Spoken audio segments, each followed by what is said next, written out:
This is the Florida Maquis Roundtable discussion, Sunday Roundtable. If you are here, you are at the $15 level. Now, unlike training, here we discuss psychological operations that we can identify in the media. Today is going to be kind of a special version of that because I would like to contrast a couple of things.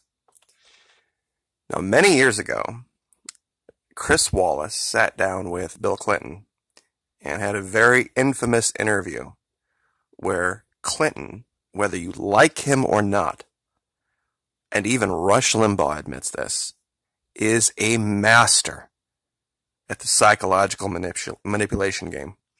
Absolutely one of the best out there, and he takes a very young Chris Wallace to school on how to control an audience. In contrast, we see someone else who sits down on a regular basis with Chris Wallace and continually shows himself to be vulnerable to different button-pushing techniques, for lack of a better term. This emotionalist nonsense is going to be his undoing. Because his fixation on CNN, and I'm showing that here just for that reason, is if you are a partaker of this, whether you watch the broadcast channel, whether you're scanning this for actual information and not for psyops, you are going to be mentally whipped every time if you're actually consulting either these websites or the ones that pull their stories from these websites.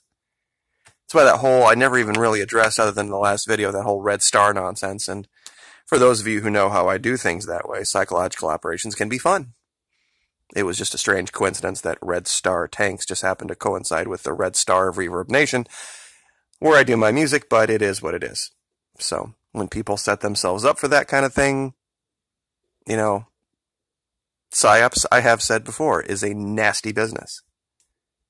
It's not for the faint-hearted, and if you're going to be the type that is super sensitive and have a stomach that gets turned to everything, you're not going to like this. So what I would like to do today is go through this interview and show you what Clinton does, how he does it, to illustrate the difference. And this isn't an indictment of he was a better leader than Trump or I like Democrats better than Republicans. It's just about the man here. We're talking about two different individuals who have a much different approach to dealing with confrontation. So, without any further ado, I'm going to speed this up to 1.25 and let her rip. Why didn't you do more to put bin Laden and Al-Qaeda out of business when you were president? There's a new book out I suspect you've already read, called The Looming Tower. And it talks about the fact that when you pulled troops out of Somalia in 1993, bin Laden said, I have seen the frailty and the weakness and the cowardice of U.S. troops. Then there was the bombing of the embassies in Africa and the attack on the Cole. Okay, let's just... Let me just finish the question, sir.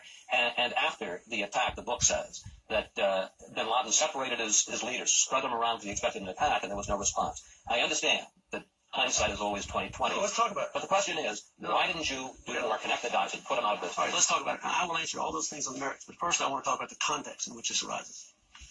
I'm being asked this on the Fox network. ABC just had a right-wing conservative run their little pathway to 9/11, falsely claiming it was based on the 9/11 Commission report, with three things asserted against me directly contradicted by the 9/11 Commission report. And I think it's very interesting that all the conservative Republicans who say I didn't do enough claimed that I was too obsessed with bin Laden. All of President Bush's neocons thought I was too obsessed with bin Laden. They had no meetings on bin Laden for 9 months after I left office. All the right-wingers who now say I didn't do enough said I did too much. Same people. Okay. He leads with facts. He doesn't attack Fox right away. He will here in a minute. But he leads with facts, and he leads with things that you can verify. Now, he let Chris Wallace ask almost a 45-second, 50-second question with all sorts of false presumptions in it. And only after about a minute, he's like, can I answer at least part of that before you cloud it with a bunch of ridiculousness? And remember, this is the same guy that interviews Trump. Trump interrupts people literally in a matter of seconds and has his own conversation with himself. But look at the body language here and watch. They were all trying to get me to withdraw from Somalia in 1993, the next day after we were involved in Black Hawk Down, and I refused to do it and stayed 6 months and had an orderly transfer to the United Nations. Okay, now let's look at all the criticisms. Black Hawk Down, Somalia. There is not a living soul in the world who thought Osama bin Laden had anything to do with Black Hawk Down or was paying any attention to it or even knew Al-Qaeda was a going concern. And I can confirm that for a fact. I was Army intelligence at this time. October 9th. I understand. No, wait. Don't tell me this. You asked me why did I do more to bin Laden. There was not a living soul. All the people who now criticize me wanted to leave the next day. You brought this up, so you get an answer. But you can't do it. All right. Secondly, Bin Laden says, Bin Laden may have said that would have shown the weakness of the United States. It would have shown the weakness if we left right away. But he wasn't involved in that. That's just a bunch of bull. That was about Muhammad Adid, a Muslim warlord, murdering 22 Pakistani Muslim troops. We were all there on a humanitarian mission. We had no mission, none, to establish a certain kind of Somali government or keep anybody out. That's also fact. He was not a religious fanatic. There was no Al-Qaeda. With respect, if I may, instead of going through 93 and... No, you asked it. You brought it up. May I ask a general question and then you can answer? Yeah. The 9/11 Commission, which you talked about, and this is what they did say, not what ABC pretended they said. What did they say? They said about you and President Bush, and I quote, the U.S. government took the threat seriously, but not in the sense of mustering anything like the kind of effort that would be gathered to confront an enemy of the first, second, or even third rank. First of all, that's not true with us in bin Laden. Well, I'm talking about the 9/11 Commission. Let's look at what Richard Clark said. Do you think Richard Clark has a vigorous attitude about bin Laden? Yes, I do. You do, don't you? He has a variety of opinions and loyalty. Okay, so now, right there, he turns it around and he starts questioning him. And Wallace is young here, and he falls for it. Yes, he has a vigorous opinion. He has a variety of opinions and loyalties now. But let's look at the facts. He worked for Ronald Reagan. He was loyal to him. He worked for George H.W. Bush. He was loyal to him. He worked for me, and he was loyal to me. He worked for President Bush. He was loyal to him. They downgraded him and the terrorist operation. Now, look what he said. Read his book and read his factual assertions. Not opinions, assertions. He said we took vigorous action after the African embassies. We probably nearly got bin Laden. I authorized... No, wait a minute. I authorized the CIA to get groups together to try to kill him. The CIA was run by George Tenet, that President Bush gave the Medal of Freedom to. He said he did a good job setting up all these counterterrorism things. The country never had a comprehensive anti-terror operation until I came here. Now, if you want to criticize me for one thing, you can criticize me for this. After the Cold, I had battle plans drawn to go into Afghanistan, overthrow the Taliban, and launch a full-scale attack, search for... That's also true that a lot of right-wing people do not want to talk about. What happened, that was something that was already on the table, and it was shot down by Republican Congresses. But we needed basing rights in Uzbekistan, which we got after 9/11. The CIA and the FBI refused to certify that bin Laden was responsible while I was there. They refused to certify. So that meant I would have had to send a few hundred special forces in and helicopters refuel at night. Even the 9/11 Commission didn't do that. Now, the 9/11 Commission was a political document, too. All I'm asking is, anybody wants to say I didn't do enough? You read Richard Clark. Do you think you did enough, sir? No, because I didn't get it. Right. But at least I tried. That's the difference in me and some, including all the right-wingers that are attacking me now. They ridiculed me for trying. They had 8 months to try. They did not try. I tried. So I tried and failed.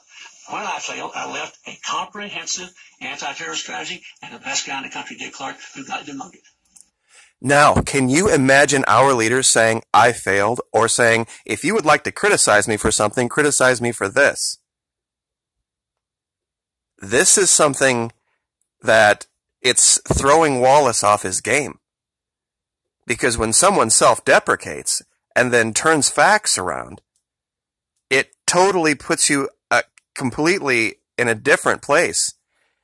Wallace and these PSYOP masters that are these operators from Fox and CNN are not used to this. And this is one of the reasons he wasn't liked.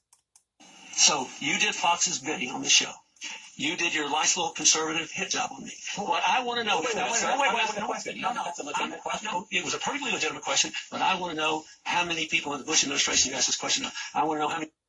I get this shit all the time on my channel, and I don't mean to get upset here, but I get this all the time when I call the current leader out. I get thousands of comments, well, hundreds of comments saying, oh, why didn't you talk about Obama this way? And why didn't you talk about Clinton this way? And why didn't you talk about, speaking of Hillary Clinton, why didn't you talk about anybody else this way? How many people in the Bush administration you asked, why didn't you do anything about the coal? I want to know how many people you asked, why did you fire Dick Clark? I want to know how many people you asked. We asked, if you ever watched Fox News Sunday, sir? I believe you asked them that. We asked plenty of questions. You didn't ask that, did you? Tell the truth. USS Cole? Tell the truth. With Afghanistan, there's plenty of stuff to ask. Did you ever ask that? You set this meeting up because you're going to get a lot of criticism from your viewers because Rupert Murdoch supporting my work on climate change. And you came here under false pretenses and said that you'd spend half the time talking about what we get out there to raise $7 billion plus in 3 days from 215 different commitments. And you don't care. But you're if you have the questions here, you'll see half the questions about it. I didn't think this was going to set you off on such a tear. It set off on a tear because you didn't formulate it in an honest way, and because you people ask me questions, you don't ask the other side. And Richard Clark, that is not true. Richard Clark made it clear in his Would you like testimony. to talk about the Clinton Global Initiative? No, I want to face this. All right. Well, All I'm saying is you falsely accused me of giving aid and comfort to bin Laden because of what happened in Somalia. No one knew Al-Qaeda existed then. And did they know in 1996 when he declared war on the U.S.? Did they know in 1998 Absolutely. when he bombed the two embassies? Did they know? Yeah, okay, yeah, 96 and 98 when Clinton was under censure at the time because of Monica Lewinsky. Yes, Clinton's fault, but still nothing that could have been done at that time. In 2000 when he hit the pole? What did I do? I worked hard to try to kill him. I authorized the finding for CIA to kill him. We contracted with people to kill him. I got closer to killing him than anybody's gotten since. And if I were still president, we'd have more than 20,000 troops here trying to kill him.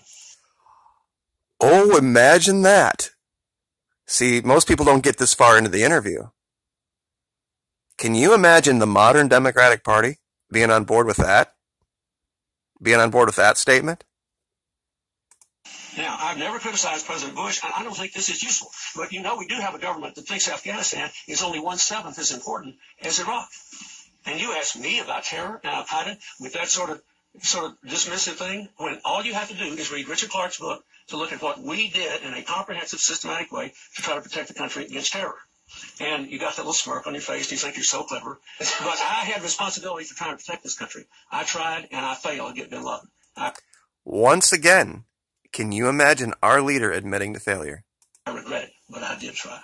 And I did everything I thought I responsibly could. The entire military was against sending special forces into Afghanistan and refueling the helicopter. And no one thought we could do it otherwise because we could not get the CIA and the FBI to certify that Al-Qaeda was responsible while I was president. And so I left office. And yet I get asked about this all the time. They had 3 times as much time to deal with it, and nobody ever asked them about it. I think that's strange. Can I ask you about the Clinton Global Initiative? You can. I always intended to, sir. No, you intended, though, to move your bones by doing this first, which is perfectly fine. But I don't mind people asking. I actually talked to the 9/11 Commission for 4 hours, Chris, and I told them the mistakes I thought I made. And I urged them to make those mistakes public because I thought none of us had been perfect. But instead of anybody talking about those things, I always get these clever little political deals where they ask me one set of questions and the other guy's another set. And it always comes from one source. And so I want to ask you about the Clinton Global Initiative. What's the source? I mean, you seem upset, and I am upset because I'm asking you this in good faith because it's on people's minds, sir. Well, that's right. There's a reason it's on people's minds. That's the point I'm trying to make. There's a reason it's on people's minds. I wish I could play more of that, but I'm not going to bore probably most of my audience by this point because everybody, when they talk about this guy, they want to talk about Monica Lewinsky. In fact, there's this big 6-part thing coming out now about Monica Lewinsky, Monica Lewinsky, Monica Lewinsky. When we have a current leader who is on his 3rd wife's 2nd mistress, who was posing for pictures with porn stars while his current son was a baby in the crib at home with wife 3, mistress 2, and who, oh, by the way, was good buddies and friends with these people for decades. And they want to make some kind of a contrast. Ironically enough, as much as people dislike this guy, they dislike his wife 10 times more, maybe 100 times more. And I'm not a fan of her either, but can you blame him? I mean, Monica at that time was a pretty good-looking young lady, and was literally the opposite of Hillary Clinton in just about every way. If you can forgive the current leader, why couldn't you forgive this guy? I know this is a lot longer than we normally go, but Clinton owned Chris Wallace here. Absolutely owned him. Called out the network for the fake news they are. And yes, CNN is too. We just need somebody on the right who has the ability to command facts that way. It just goes to why this guy pushed so many buttons, why he was a fixation of Rush Limbaugh. A fixation of so many right-wing pundits. Because he was damn near bulletproof. And then nobody ever wanted to confront him. And they were so happy when they could just confront his wife. And she's not him. So I was not a huge fan of the decisions this guy made to downsize the military.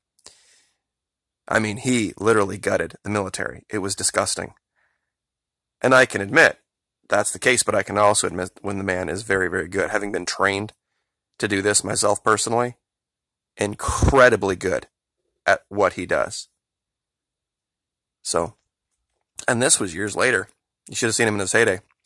But we will leave that there. I'm sure that will spark some discussion. So, anyway, Sunday Roundtable, Florida Maquis.